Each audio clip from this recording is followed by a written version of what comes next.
اختلاف رائے انسانی زندگی کا ایک بہت ہی اہم حصہ ہے۔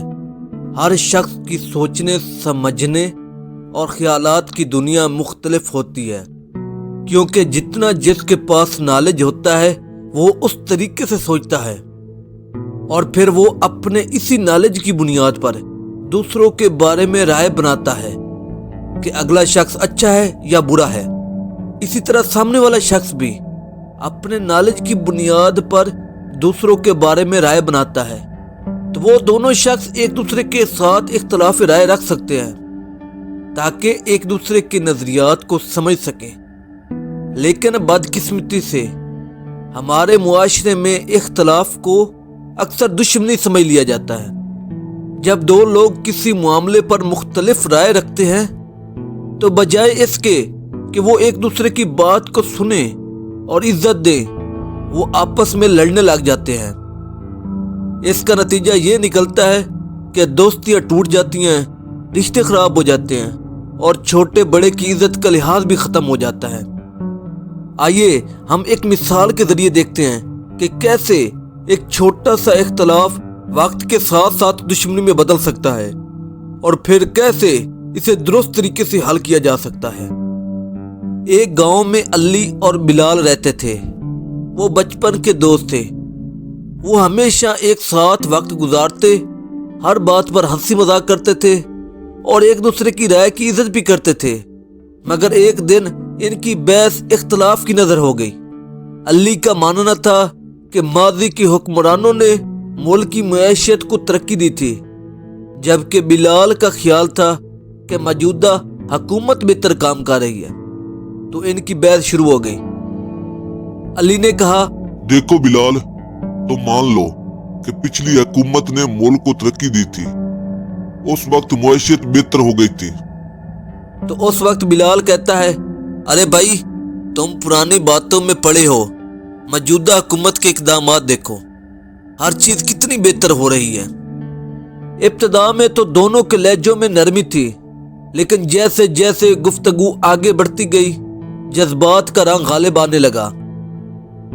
علی نے غصے سے کہا، تمہیں کچھ پتہ بھی ہے؟ تم بس اندھا دھن حمایت کر رہی ہو۔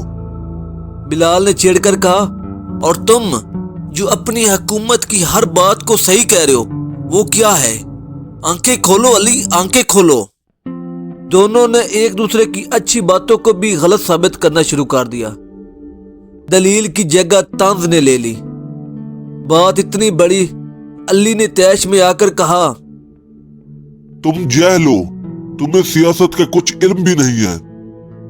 تو اس وقت بلال نے بھی غصے سے کہا، اور تم خود کو عقل مند سمجھتے ہو، تمہیں کچھ بھی نہیں معلوم، تم بے عقل ہو۔ بحث تلخی میں بدل گئی، اور پھر وہی ہوا جو اکثر ہوتا ہے۔ علی نے غصے میں آ کر بلال کو دھکا دے دیا، جس پر بلال نے بھی جوابی حملہ کیا، اور یوں دونوں کے درمیان ہاتھا پائی شروع ہو گئی۔ گاؤں کے لوگ اکٹھے ہو گئے اور انہوں نے علی اور بلال کو چھڑایا، اور پھر گاؤں والے ان دونوں پر افسوس کرنے لگے کہ کیسے دو دوست آپس میں لڑ سکتے ہیں۔ اتنے میں رحمت چاچا وہاں پر آ پہنچے۔ انہوں نے غصے سے کہا، ارے کیا ہو گیا ہے تم دونوں کو؟ آپ دوست ہو یا دشمن؟ اختلاف کرنا کوئی بری بات تو نہیں ہے، لیکن اختلاف کو لڑائی میں بدلنا جہالت ہے۔ علی اور بلال ایک دم خاموش ہو کر رحمت چاچا کی باتیں سن رہے ہیں۔ بیٹا، ہر انسان کی اپنی رائے ہوتی ہے۔ اگر تم اپنے خیالات پر قائم ہو تو اس کا مطلب یہ نہیں کہ دوسرا غلط ہے۔ سمجھداری یہ ہے کہ تمہاری بات سے دوسرا کچھ سیکھے، نہ کہ جھگڑنے لگے۔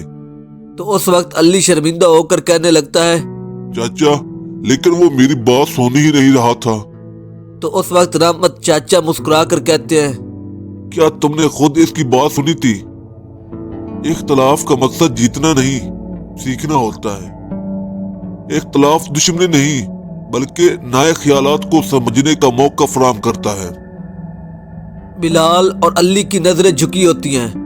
تو اس وقت بلال کہتا ہے، چاچا، ہم واقعی غلطی پر تھے، ہمیں بات کو تحمل سے سننا چاہیے تھا۔ علی اور بلال نے آپس میں معافی مانگی اور وعدہ کیا کہ آئندہ اختلاف رائے کو دشمنی میں نہیں بدلیں گے۔ کچھ دنوں بعد علی چائے کے ہوٹل پر بیٹھا تھا کہ رضوان اس کے پاس آ بیٹھا۔ رضوان نے کہا، بھائی سنا ہے تم بھی اس حکومت کے سپورٹر ہو، مجھے تو لگتا ہے یہ بالکل ناکام ہو چکے ہیں۔ علی جو پہلے ایسے جملے پر غصہ کرتا ہوتا تھا اس بار مسکرایا اور نرمی سے کہا، ہر حکومت کی اپنی اچھائیاں اور برائیاں ہوتی ہیں۔ تمہاری بات میں کچھ حقیقت ہو سکتی ہے، لیکن کچھ چیزیں اچھی بھی ہو سکتی ہیں۔ رضوان نے علی کی بات کو غور سے سنا اور سوچنے پر مجبور ہو گیا۔ بلال بھی وہاں پر آ گیا اور دونوں نے ایک دوسرے سے مہذب انداز میں بات چیت شروع کر دی۔ یہ کہانی ہمیں سبق دیتی ہے کہ اختلاف کوئی بری بات نہیں ہے، بلکہ یہ سیکھنے اور سمجھنے کا بہترین ذریعہ ہو سکتا ہے۔